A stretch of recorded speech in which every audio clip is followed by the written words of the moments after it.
I'm a few days late on this one, which, you know what, honestly, it's okay that I'm a little late in this video, because they were late about 2 years making this season. But that's okay, because as you read by the title, Severance Season 2 was worth the wait. And obviously, this video, I want to give my first impressions of Severance Season 2, aka the one episode. I don't really love making videos on a season of television when there's only been one episode, because there's been times I've done that where I'm like, wow, this first episode absolutely was amazing, and it gave me so much hope for the rest of the season. This could be an amazing season of television. And then the rest of the season ends up being trash. Or I don't even finish watching it, and I never make a follow-up video. I'm assuming this won't be the same. If you don't know what Severance is, it's a show on Apple TV starring Adam Scott. It's coming from Ben Stiller, who's actually, I believe, the showrunner on this and the creator. Very cool. And it's an interesting sort of dystopian concept about a future world in which humans had found a way to split the mind kind of into two separate personalities. Your normal personality, you when you're outside hanging out and doing your life stuff, and then you when you go to work. So the way it works in this show is there's these characters who have severance, I believe they call it, who have this thing in their mind that when they go to work, when they go down the elevator to go to their job, their minds snap into this new personality, this personality that only exists within work. So in a way, this personality is kind of like a slave, because they don't get to do anything else. They don't get to go outside, they don't get to have, you know, marriages and kids and be human beings. All they do is work.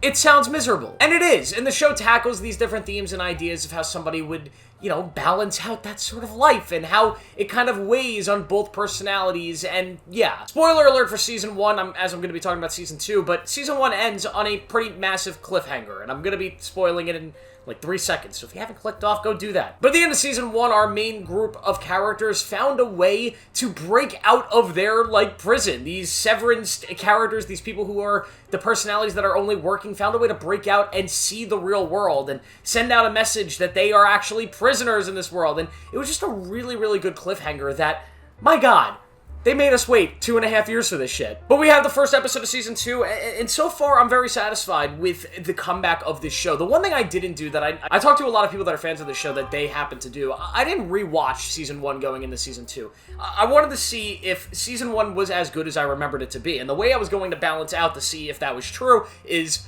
how much do I remember? Because sometimes they do this thing with TV where you'll have a season of television and then years will go by and you'll have a new season. And I often find that when I watch that new season, if I had forgotten a lot of what happened in season 1, for example, if like a character shows up and I have no idea who that character is, I just assume they're a new character, and lo and behold, I find out they were a season regular in season 1, that tells me that the first season probably wasn't as good as I thought it was. It was forgettable. So I wanted to do that litmus test with season 2 of Severance. Will I remember how season 1 wrapped up and a lot of the character things and the relationships without going back and rewatching season 1? And I'm happy to say that I did. I eased back into this like I finished watching season 1 yesterday. I remember the character arcs. I remembered how much I love the relationships between the core 4 characters here, the sort of mystery of this whole thing. It all felt organic and real. Another thing I loved about season 2, it was one of my biggest worries, is at the end of season 1, they really drop that big cliffhanger and they open up the question of, how does the world move on from here, and how do you continue to make this mystery interesting? For example, we just had Silo Season 2,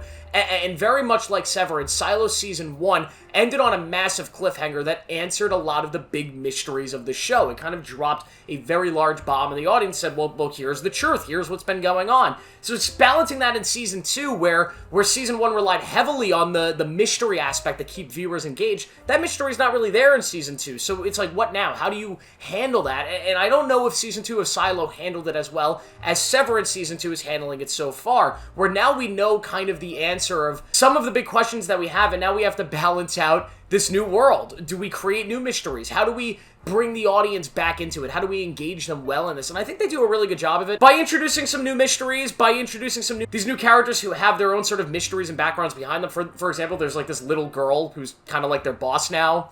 What's going on with that? We haven't really seen the Audis yet and what's going on in their life, and there's a mystery to see how they're, like, handling everything after the events of Season 1. We still don't know the overall goals and intentions of the company, and, like, there's still a lot of mystery involved, but this show works so well at its core because of these 4 characters and the performances. Adam Scott, John Turturro, who is so amazing. These characters are fun, they're hilarious, they get along extremely well, and when they have to be dramatic, like, there's a great scene with John Turturro in this episode that's really, really strong, and all of his stuff with Christopher Walken in the first season was also extremely strong, and it's the character elements that make this show work extremely, extremely well, and the balance of all of these people playing essentially two separate characters, their innies and their outies, mainly Adam Scott. I can't wait to see that return. My one big complaint about this season, and I don't know how it's gonna, maybe it'll grow on me after a while, but I absolutely hate in storytelling, and it's a big storytelling trope where you do a big cliffhanger, a cliffhanger that makes you go, my god, I need to see what happens immediately after this. I need to see what happens in the seconds after this. And then you get the next story,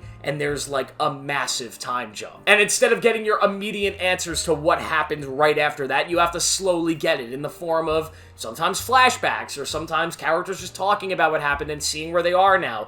I have just never been a fan of this trope. I hate time jumps in general. I feel like they're rarely used well. I feel like the only time time jumps really work for me in storytelling is when you end a story, you have an ending, and then you decide to do a new story in that world, and it's like, all right, let's take it like 10 years to see what's going on next. For example, for anybody who's read the Red Rising book series, which you'll see somewhere behind me, I think. That book series is a trilogy, right? It's a great, great trilogy that tells this one epic, amazing story, and then that trilogy comes to a pretty conclusive ending. But then the guy continued writing the books, but there's a 10-year time jump, and it's sort of a new story set with the same characters, but it's not like the third book ends on a massive cliffhanger, and then 10 years later, now we have to figure out what the hell happened in that 10-year period. No. Severance has a little bit of a time jump here, where that ending cliffhanger of season 1 was so impactful, and I wanted to see the immediate reactions of what was going on, and there is a smart way that they do it. For example, the characters, the innies, they don't feel that time jump. They feel what the audience feels, right? They feel like that just happened,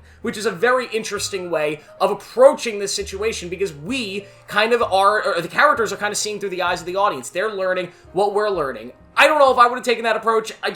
Because there still is this essence where the characters at one point are literally watching a video that's explaining everything that happened in the time jump, and I don't know, yet again, I gotta wait to see the rest of the season to see what they do with it. We haven't seen the outies and their stories. We don't know what's going on with that. So it would be irresponsible for me to complain about that, and then maybe next episode you see the outies and it's like, oh, that's why they went that direction. Okay, that makes sense. But I will say, at the beginning of the episode, when Adam Scott wakes up and he does this whole sequence, and they go, yeah, it's been like 3 or 4 months, I was like, stop doing this trope. I hate it and everything. It very rarely works for me personally. It's a personal opinion. I'm sure there's people out there that are like, I love the time jump. It makes there be a mystery of what happened in that time period. You need to unpack it. I don't know. I often find time jumps to be lazy, because they're like, we need to do character development, but we don't know how to write character development. So let's just have like a 3, 4, 5 year time jump, and they developed in that time jump, and we don't have to explain how. Now that's not what's happening here. I'm just complaining about writing it as a whole. Yet again, they do this in an interesting way. We see it through the eyes of the innies who don't experience a time jump. They go from where they were in the finale to here. It's just everything else. The world experienced a time jump. Overall, though, I really enjoyed this first episode. I'm so excited for this season. I mean, I've been waiting for Severance for so long. This was on my most anticipated shows of the year list for like the last 2 years. I can't wait. Apple TV, they pump out a lot of TV shows, right? The one thing I'll say about Apple, they make a lot of content, and like 80% of it is dog shit. But then 20% of it, man, just absolutely hits. And Severance might be the cream of the crop for them. It might be their #1 show. I mean, I really love Silo. I made a whole video on that people seem to be getting mad at me because I didn't give it a 5 out of 5. I give it a 3.5 out of 5, and people are like, how dare you not love this? Thought it was fine, but getting into season 2, I thought was a little bit of a drop-off from season 1. I think Severance is probably their #1 show. Haven't watched Ted Lasso before you commented, you stupid idiots. I have not watched it. I've heard it's great. And that Gary Oldman show, I watched 1 episode of it. Just feels like British TV. I don't know. Maybe it's just not for me. But I'm excited to see how the season goes. I hope it's amazing, because, God, we need another amazing season of Severance. We need a 3rd amazing season of Severance that doesn't take 2.5 years to make. This show shouldn't be that complicated to make, I don't think, right? It doesn't look like it's a massive budget show, although I heard that one opening sequence of this episode with Adam Scott just running around took him like 6 months to film and a ridiculous amount of money. And you know what? There's a part of me, there's that Hollywood capitalistic producer in me that's like, I would have fired everybody if they came to me and told me that sequence took 5 months to film. What a waste of budget. I know the show's successful, so nobody cares, but my God, I hope that's not true. I mean, the scene's great, but 5 months on an opening scene of a multi-episode television series that took 2.5 years to make 1 season. Yeah, that's production malpractice, in my opinion. My God. So what do you guys think of Severance Season 2? Let me know down below. Are you excited for more episodes? Do you want to see weekly episodes, videos for me? Episodes, what? Weekly videos on episodes for me. I could do that. I did it for Penguin. We had Penguin Mondays, baby. We had Game of Thrones Mondays, baby. I love the Monday videos. This would be a Saturday video, right? Or a Friday? I don't know. Let me know down below. Make sure to like this video, subscribe for more, turn on notifications. I'll see you in the next one.